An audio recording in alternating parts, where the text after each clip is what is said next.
താനിപ്പൊ കരഞ്ഞിട്ടൊരു കാര്യവും ഇല്ല. പൈസ പോവേണ്ടത് പോയി. എന്നാലും തമ്പ്രാനെ, സ്വന്തം അമ്മാവൻ ഇങ്ങനെ ചെയ്യുന്ന ഒരിക്കലും പ്രതീക്ഷിച്ചിട്ടില്ല. അയാളുടെ ഒടുക്കത്തെ ജംഗ്ലീറമ്മി. സ്വയം ഒരു ബോധം വേണം. ആരെയും കണ്ണടച്ചങ്ങനെ വിശ്വസിക്കരുത്. അത് അമ്മാവനായാലും അനന്തരവനായാലും.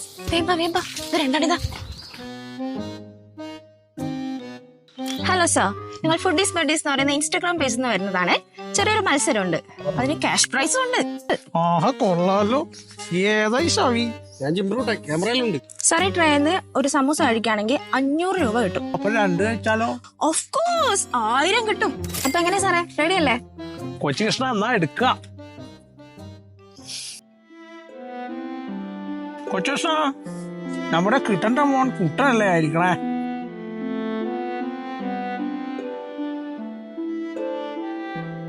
ആതിരിവനി ആ ചെക്കന്റെ കോലം കണ്ടില്ലേ? പട്ടിണിയാന്ന് തോന്നുന്നു. കൊച്ചു കൃഷ്ണ, ചെന്ന് അവനെ ഇങ്ങോട്ട് വിളിക്കാം. മോളെ, ആ പാവത്തിനെ മത്സരിപ്പിക്കാം. അവനാവുമ്പോ ഈ ഭക്ഷണവും കിട്ടും, കുറച്ച് പൈസയും കിട്ടൂലോ. പാവല്ലേ. അത് പിന്നെ അതൊന്നും ശരിയാവില്ല. കൂട്ട ഇങ്ങോട്ട് വാ, മോൻ കഴിക്ക.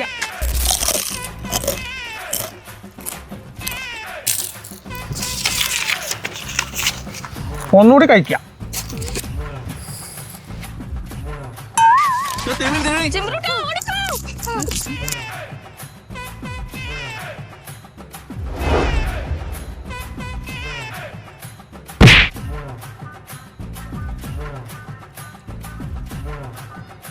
കൊച്ചി കൃഷ്ണ, നമ്മളെ ഷീനിൽ പോലീസ് അല്ലേ അത്? അതെ അതെ അതെ.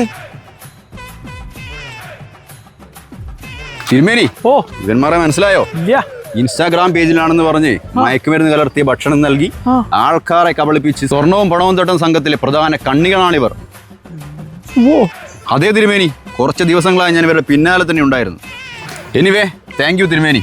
ഒരു വലിയ കൊള്ള സംഘത്തെ പിടിക്കാൻ സഹായിച്ച തിരുമേനിക്ക് വീണ്ടും പോലീസിന്റെ വക ഒരു നന്ദി അറിയിക്കും. തുടരുക ഈ ദൗത്യം. ഹൈ, എങ്ങനെയോ തുടർന്ന് പോണതാ. സാറേ, സമൂസ എടുക്കട്ടെ? നടക്കണം അങ്ങോട്ട്. തിരുമേനി, നമ്മളെ കിട്ടന്നവൻ കുട്ടൻ ഇനിയും എണീറ്റിട്ടില്ല. അയ്യോ, എടാ മോനെ കുട്ട എണീക്ക. മോനെ കുട്ട എണീക്ക.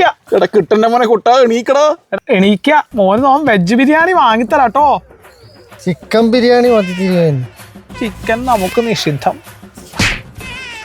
കൊച്ചുകൃഷ്ണ, അവനെ ഇങ്ങോട്ട് പോക്കുക.